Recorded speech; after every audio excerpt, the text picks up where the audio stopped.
Assalamualaikum warahmatullahi wabarakatuh. Pada video kali ini, saya akan membahas 3 materi tentang manajemen bencana. Yang pertama itu ada konsep dasar penanggulangan bencana, yang kedua ada manajemen pencegahan dan penanggulangan bencana, dan yang terakhir ada manajemen bencana banjir. Pada bahan yang pertama, saya akan menjelaskan tentang konsep dasar penanggulangan bencana. Selanjutnya, definisi bencana menurut WHO tahun 2002 adalah setiap kejadian yang menyebabkan kerusakan, gangguan ekologis, hilangnya nyawa manusia, atau memburuknya derajat kesehatan atau pelayanan kesehatan pada skala tertentu yang memerlukan respon dari luar masyarakat atau wilayah yang terkena. Selanjutnya ada jenis-jenis ancaman bencana. Yang pertama itu ada bencana alam geologis. Contohnya seperti tsunami, yaitu ombak yang sangat besar yang menyapu daratan akibat adanya gempa bumi di laut, tumbukan benda besar atau cepat di laut, angin ribut, dan lain sebagainya. Selanjutnya ada gunung meletus, yaitu gunung yang memuntahkan materi-materi dari dalam bumi seperti debu, awan panas, asap, kerikil, batu-batuan, lahar panas, lahar dingin, magma, dan lain sebagainya. Contoh selanjutnya ada angin puting beliung, yaitu angin dengan kecepatan tinggi yang berhembus di suatu daerah yang dapat merusak berbagai benda yang ada di permukaan tanah. Yang terakhir, contohnya ada tanah longsor, yaitu suatu peristiwa geologi yang terjadi karena pergerakan asap batuan atau tanah dengan berbagai tipe dan jenis, seperti jatuhnya bebatuan atau gumpalan besar tanah. Jenis ancaman bencana yang kedua itu ada pemanasan global atau global warming. Pemanasan global atau global warming adalah adanya proses peningkatan suhu rata-rata atmosfer, laut, dan daratan bumi. Suhu rata-rata global pada permukaan bumi telah meningkat 0,74 kurang lebih 0,18 derajat Celcius atau 1,33 kurang lebih 0,32 derajat Fahrenheit selama 100 tahun terakhir. Pembahasan selanjutnya ada siklus penanggulangan bencana. Siklus penanggulangan bencana ini dibagi menjadi 3, yaitu prabencana, bencana, dan pasca bencana. Di prabencana, pencegahan lebih difokuskan kesiapsiagaan level medium. Pada bencana, pada saat kejadian atau krisis, tanggap darurat menjadi kegiatan yang terpenting. Di pasca bencana, pemulihan dan rekonstruksi menjadi proses terpenting setelah bencana. Pembahasan selanjutnya ada upaya penanggulangan bencana. Upaya penanggulangan bencana ini ada 1, yaitu mitigasi. Mitigasi dapat juga diartikan sebagai penjinak bencana alam, dan pada prinsipnya mitigasi adalah usaha-usaha, baik bersifat persiapan fisik maupun non-fisik, dalam menghadapi bencana alam. Persiapan fisik dapat berupa penataan ruang kawasan bencana dan kode bangunan, sedangkan persiapan non-fisik dapat berupa pendidikan tentang bencana alam. Selanjutnya ada upaya pencegahan bencana alam. Upaya pencegahan bencana alam ini bisa dilakukan dengan membuat pos peringatan, membiasakan hidup tertib dan disiplin, dan memberikan pendidikan tentang lingkungan hidup. Selanjutnya ada pergeseran paradigma penanggulangan bencana. Yang pertama dari tanggap darurat menjadi kesiapsiagaan. Yang kedua dari sentralistik menjadi otonomi daerah. Yang ketiga dari pemerintah sentris menjadi partisipatori. Yang keempat dari kemurahan menjadi hak dasar. Nah, untuk pembahasan yang kedua ada manajemen pencegahan dan penanggulangan bencana. Untuk penjelasan yang pertama, saya akan menjelaskan tentang tahap penanganan bencana. Menurut Universitas British Columbia, arti penanganan bencana yaitu proses pembentukan atau penetapan tujuan bersama dan nilai bersama atau common value untuk mendorong pihak-pihak yang terlibat atau partisipan untuk menyusun rencana dan menghadapi bencana, baik bencana potensial maupun aktual.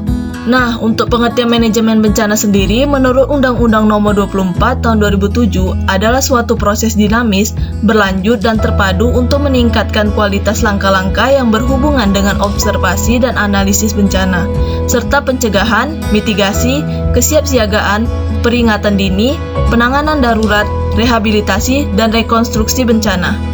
Nah, selanjutnya ada tujuan manajemen bencana. Yang pertama itu tujuannya adalah mencegah dan membatasi jumlah korban manusia serta kerusakan harta benda dan lingkungan hidup. Tujuan yang kedua, menghilangkan kesengsaraan dan kesulitan dalam kehidupan dan penghidupan korban. Tujuan yang ketiga yaitu mengembalikan korban bencana dari daerah penampungan atau pengungsian ke daerah asal bila memungkinkan atau merelokasi ke daerah baru yang layak huni dan aman. Yang keempat, mengembalikan fungsi fasilitas umum utama seperti komunikasi, transportasi, air minum, listrik, dan telepon, termasuk mengembalikan kehidupan ekonomi dan sosial daerah yang terkena bencana. Yang kelima yaitu mengurangi kerusakan dan kerugian lebih lanjut. Yang terakhir, meletakkan dasar-dasar yang diperlukan guna pelaksanaan kegiatan rehabilitasi dan rekonstruksi dalam konteks pembangunan. Selanjutnya ada mekanisme manajemen bencana. Mekanisme manajemen bencana sendiri dibagi menjadi dua, yaitu mekanisme internal atau informal dan mekanisme eksternal atau formal. Untuk mekanisme internal atau informal, yaitu unsur-unsur masyarakat di lokasi bencana yang secara umum melaksanakan fungsi pertama dan utama dalam manajemen bencana dan kerap kali disebut mekanisme manajemen bencana alamiah.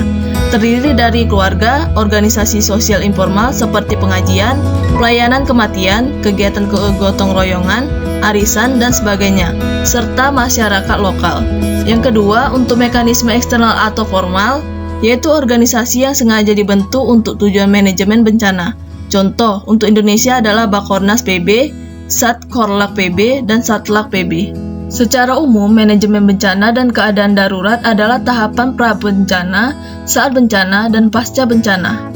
Nah, untuk tahapan-tahapannya sendiri, yang pertama ada riset, yang kedua ada analisis kerawanan dan kajian risiko, vulnerabilities, analysis and risk assessment. Yang ketiga ada sosialisasi dan kesiapan masyarakat, yang keempat ada mitigasi. Yang kelima ada warning atau peringatan bencana, yang keenam ada tindakan penyelamatan, yang ketujuh ada komunikasi, yang kedelapan ada penanganan darurat. Yang kesembilan keberlangsungan penanganan, yang kesepuluh upaya perbaikan, yang kesebelas pelatihan dan pendidikan, dan yang terakhir ada simulasi. Selanjutnya masuk pada penjelasan yang kedua, yaitu kesiapsiagaan dalam penanganan bencana. Menurut Undang-Undang Republik Indonesia Nomor 24 Tahun 2007, kesiapsiagaan adalah serangkaian kegiatan yang dilakukan untuk mengantisipasi bencana melalui pengorganisasian serta melalui langkah yang tepat guna dan berdaya guna. Selanjutnya ada komponen utama penanggulangan bencana. Yang pertama, kesiapsiagaan manajemen operasi penanggulangan bencana. Yang kedua, kesiapan fasilitas penanggulangan bencana. Yang ketiga, kesiapan komunikasi penanggulangan bencana. Yang keempat, kesiapan pertolongan darurat penanggulangan bencana. Dan yang terakhir, dokumentasi. Selanjutnya, ada tindakan kesiapsiagaan yang meliputi penyusunan rencana, penanggulangan bencana, pemeliharaan, dan pelatihan personel. Perubahan paradigma penanggulangan bencana yaitu tidak lagi memandang penanggulangan bencana merupakan aksi pada saat situasi tanggap darurat, tetapi penanggulangan bencana lebih diprioritaskan pada fase prabencana yang bertujuan untuk mengurangi resiko bencana. Selanjutnya ada tugas sistem kesiapsiagaan. Yang pertama itu ada mengevaluasi risiko yang ada pada suatu negara atau daerah tertentu terhadap bencana. Yang kedua, menjalankan standar dan peraturan. Yang ketiga, mengatur sistem komunikasi, informasi, dan peringatan. Yang keempat, menjamin mekanisme koordinasi dan tanggapan. Yang kelima, menjalankan langkah-langkah untuk memastikan bahwa sumber daya keuangan dan sumber daya lain yang tersedia untuk meningkatkan kesiapan dan dapat dimobilisasikan saat situasi bencana. Yang keenam, mengembangkan program pendidikan masyarakat. Yang ketujuh, mengordinasi penyampaian informasi pada media massa. Yang kedelapan, mengorganisasi latihan simulasi bencana yang dapat menguji mekanisme respon atau tanggapan. Selanjutnya masuk kepada pembahasan yang ketiga, yaitu cepat dan tanggap darurat. Tanggap darurat adalah upaya yang dilakukan segera pada saat kejadian bencana untuk menanggulangi dampak yang ditimbulkan terutama berupa penyelamatan korban dan harta benda, evakuasi, dan pengungsian. Ada 3 hal yang terdapat pada tanggap darurat bencana. Yang pertama itu korban massal, korban relatif banyak akibat penyebab yang sama dan perlu pertolongan segera dengan kebutuhan sarana, fasilitas, dan tenaga yang lebih dari yang tersedia. Yang kedua itu ada bencana, mendadak atau tidak terencana atau perlahan tapi berlanjut, berdampak pada pola kehidupan normal atau ekosistem hingga diperlukan tindakan darurat dan luar biasa untuk menolong dan menyelamatkan korban dan lingkungannya. Korban banyak dengan kerusakan infrastruktur. Yang ketiga ada bencana kompleks, bencana disertai permusuhan yang luas, disertai ancaman keamanan, serta arus pengungsian luas. Korban banyak, kerusakan infrastruktur disertai ancaman keamanan. Pada saat terjadinya bencana, ada beberapa masalah yang dihadapi. Yang pertama itu keterbatasan sumber daya manusia, keterbatasan peralatan atau sarana, dan yang terakhir ada sistem kesehatan. Dalam menghadapi bencana, diperlukan suatu sistem tanggap bencana. Sistem tersebut hendaknya efektif, efisien, terukur, dan tepat sasaran. Efisien di sini, sistem tanggap bencana harus ampuh dan menanggulangi bencana di setiap tahapan, disesuaikan dengan jenis dan tingkat bahaya yang ditimbulkan. Untuk efektif, sistem tanggap bencana harus tepat guna dan sesuai dengan kebutuhan. Dan yang terukur, semua tahapan dan tindakan harus terukur, yakni disesuaikan dengan kapasitas dan sumber daya yang dimiliki. Dan yang terakhir, harus tepat sasaran. Sistem tanggap bencana harus sesuai dengan tujuan dan hasil akhir yang diharapkan. Artinya, sistem tanggap bencana harus membuat kerangka tujuan yang jelas, sehingga memiliki nilai fungsional yang positif dan dapat digunakan secara berkelanjutan. Dan yang terakhir itu ada sistem tanggap bencana. Dalam sistem tanggap bencana ini ada 4 macam, yaitu mitigation, preparedness, response, and recovery. Pada pembahasan yang terakhir, saya akan membahas tentang manajemen bencana banjir. Sebelum masuk kepada pembahasan, pertama-tama kita harus mengetahui dulu apa itu bencana. Bencana menurut Undang-Undang RI Nomor 24 Tahun 2007 adalah peristiwa atau rangkaian peristiwa yang mengancam dan mengganggu kehidupan dan penghidupan masyarakat yang disebabkan baik oleh faktor alam dan atau faktor non-alam maupun faktor manusia, sehingga mengakibatkan timbulnya korban jiwa manusia, kerusakan lingkungan, kerugian harta benda, dan dampak psikologis. Selanjutnya ada siklus penanggulangan bencana. Siklus penanggulangan bencana ini dibagi menjadi 3 tahap. Yang pertama, tahap pra-bencana, yaitu pencegahan lebih difokuskan dan kesiapsiagaannya level medium. Yang kedua, ada tahap bencana. Pada saat kejadian atau krisis, tanggap darurat menjadi kegiatan penting. Yang ketiga, ada tahap pasca bencana, yaitu pemulihan dan rekonstruksi menjadi proses terpenting setelah bencana. Manajemen bencana. Manajemen bencana menurut Undang-Undang Nomor 24 Tahun 2007 adalah suatu proses dinamis, berlanjut, dan terpadu untuk meningkatkan kualitas langkah-langkah yang berhubungan dengan observasi dan analisis bencana, serta pencegahan, mitigasi, kesiapsiagaan, peringatan dini, penanganan darurat, rehabilitasi, dan rekonstruksi bencana. Kegiatan manajemen bencana. Kegiatan manajemen bencana ini ada 9. Yang pertama itu pencegahan, mitigasi, kesiapsiagaan, peringatan dini, tanggap darurat, bantuan darurat, pemulihan, rehabilitasi, dan yang terakhir itu ada rekonstruksi. Pengertian banjir. Banjir adalah ancaman musiman yang terjadi apabila meluapnya tubuh air dari saluran yang ada dan menggenangi wilayah sekitarnya. Banjir adalah ancaman yang paling sering terjadi dan paling banyak merugikan, baik dari segi kemanusiaan maupun ekonomi. Pembahasan pertama mengenai bencana banjir ini adalah siklus penanggulangan banjir. Siklus penanggulangan bencana banjir yang pertama itu ada tahap pra-bencana. Pada tahap ini kita harus mengetahui istilah-istilah peringatan yang berhubungan dengan bahaya banjir seperti siaga 1 sampai dengan siaga 4 dan langkah-langkah apa yang harus dilakukan. Yang kedua, mengetahui tingkat kerentanan tempat tinggal kita, apakah di zona rawan banjir atau bisa menggunakan aplikasi Inarix. Yang ketiga, mengetahui cara-cara untuk melindungi rumah kita dari bencana banjir. Yang keempat, mengetahui saluran dan jalur yang sering dilalui banjir dan apa dampaknya untuk rumah kita. Yang kelima, melakukan persiapan untuk evakuasi, termasuk memahami rute evakuasi dan daerah yang lebih tinggi. Yang keenam, membicarakan dengan anggota keluarga mengenai ancaman banjir dan merencanakan tempat pertemuan apabila anggota keluarga terpencar-pencar. Yang ketujuh, mengetahui kebutuhan-kebutuhan khusus anggota keluarga dan tetangga apabila banjir terjadi. Yang kedelapan, membuat persiapan untuk hidup mandiri selama sekurangnya 3 hari. Misalnya persiapan tas siaga bencana, penyediaan makanan dan air minuman. Yang kesembilan, berkaitan dengan harta dan kepemilikan, maka Anda bisa membuat catatan harta kita, mendokumentasikan dalam foto, dan simpan dokumen tersebut di tempat yang aman. Yang ke-10, menyimpan berbagai dokumen penting di tempat yang aman. Yang ke-11, hindari membangun di tempat rawan banjir kecuali ada upaya penguatan dan peninggian bangunan rumah. Yang ke-12, perhatikan berbagai instrumen listrik yang dapat memicu bahaya saat bersentuhan dengan air banjir. Yang ke-13, turut serta mendirikan tenda pengungsian dan pembuatan dapur umum. Yang ke-14, melibatkan diri dalam pendistribusian bantuan. Yang ke-15, menggunakan air bersih dengan efisien. Selanjutnya pada tahap bencana, apabila banjir akan terjadi, maka simaklah informasi dari berbagai media mengenai informasi banjir untuk meningkatkan kesiapsiagaan. Yang kedua, apabila terjadi banjir, segeralah evakuasi ke tempat yang lebih tinggi. Yang ketiga, waspada terhadap arus bawah, saluran air, kubangan, dan tempat-tempat lain yang tergenang air. Yang keempat, ketahui resiko banjir dan banjir bandang di tempat Anda. Misalnya banjir bandang dapat terjadi di tempat Anda dengan atau tanpa peringatan pada saat hujan biasa atau deras. Yang kelima, apabila Anda harus bersiap untuk evakuasi, amankan rumah Anda. Apabila masih tersedia waktu, tempatkan perabot di luar rumah atau di tempat yang aman dari banjir. Barang yang lebih berharga diletakkan pada bagian yang lebih tinggi di dalam rumah. Yang keenam, matikan semua jaringan listrik apabila ada instruksi dari pihak berwenang. Cabut alat-alat yang masih tersambung dengan listrik.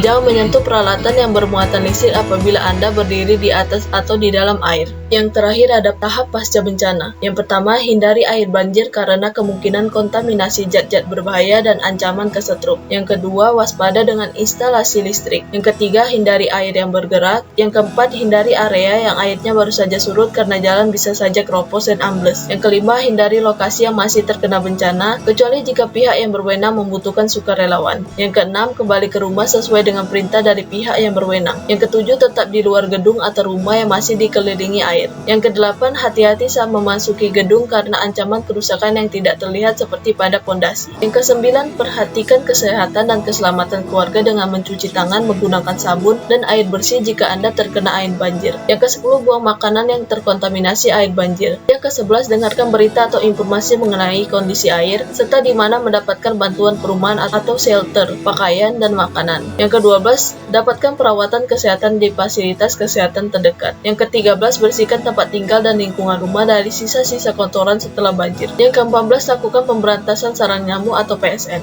Yang ke-15, terlibat dalam kapolitisasi sumur gali. Yang ke-16, terlibat dalam perbaikan jamban dan saluran pembuangan air limbah atau SPAL. Pembahasan materi yang kedua itu ada kegiatan manajemen bencana banjir. Kegiatan manajemen bencana banjir yang pertama itu ada pencegahan, yaitu ada penataan daerah aliran sungai secara terpadu dan sesuai fungsi lahan, pembangunan sistem pemantauan dan peringatan dini di bagian sungai sering menimbulkan banjir, tidak membangun rumah dan pemukiman di bantaran sungai, tidak membuang sampah ke dalam sungai, dan rutin mengadakan program pengerukan sungai, pemasangan pompa untuk daerah yang lebih rendah dari permukaan laut, program penghijauan daerah hulu sungai harus selalu dilaksanakan, dibarengi pengurangan aktivitas di bagian sungai rawan banjir. Yang kedua ada kegiatan mitigasi. Pada mitigasi, kita bisa membuat peredam banjir pada alur deras untuk menangkap dan menyimpan sementara sebagian volume banjir atau detention storage, agar debit yang dilepas ke hilir maksimum sama dengan debit dominan alur hilir. Yang kedua, bisa mengurangi kecepatan aliran banjir. Kecepatan aliran ini dapat dikurangi khususnya pada alur transportasi, membuat aliran di situ berjenjang dengan memasang satu atau beberapa atau satu seri ground shields untuk mendatarkan kemiringan dasar. Yang ketiga, bisa membuat perundang-undangan seperti pasal 13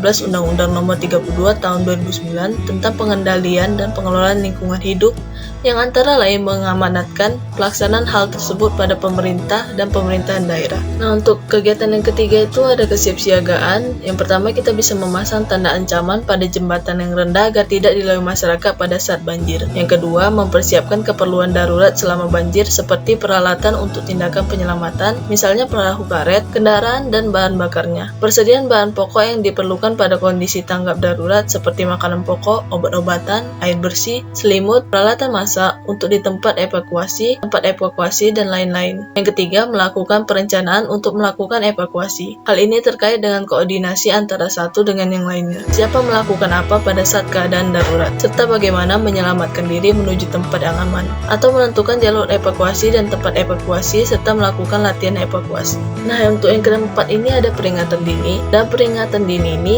ada penerimaan informasi tentang munculnya tanda-tanda banjir. Selanjutnya ada penyebar luasan informasi tentang adanya ancaman bencana banjir dilakukan oleh petugas dari pusat informasi melalui telepon, telex, radio komunikasi, dan media elektronik. Selanjutnya, penerimaan informasi mengenai kejadian kedaruratan akibat bencana dilakukan di pusat-pusat informasi. Pencatatan informasi dilakukan setiap jam atau beberapa jam sesuai dengan ketentuan yang disepakati secara akurat dan jelas. Yang terakhir, peringatan dini ditetapkan berdasarkan kondisi geografis daerah, gejala dan tanda-tanda awal dari kedaruratan akibat bencana, perkiraan besarnya korban dan kerugian yang akan diakibatkan oleh kedaruratan akibat bencana. Nah, untuk kegiatan yang kelima ada tanggap darurat. Di tanggap darurat ini pengkajian secara cepat dan tepat terhadap lokasi kerusakan dan sumber daya. Selanjutnya, penentuan status keadaan darurat bencana, penyelamatan dan evakuasi masyarakat terkena bencana melalui upaya pencarian dan penyelamatan korban, pertolongan darurat dan atau evakuasi korban. Selanjutnya, pemenuhan kebutuhan dasar yang meliputi kebutuhan air bersih dan sanitasi, pangan sandang, pelayanan kesehatan, pelayanan psikososial, dan penampungan dan tempat hunian. Yang terakhir, perlindungan terhadap kelompok rentan seperti orang tua, anak-anak, bayi,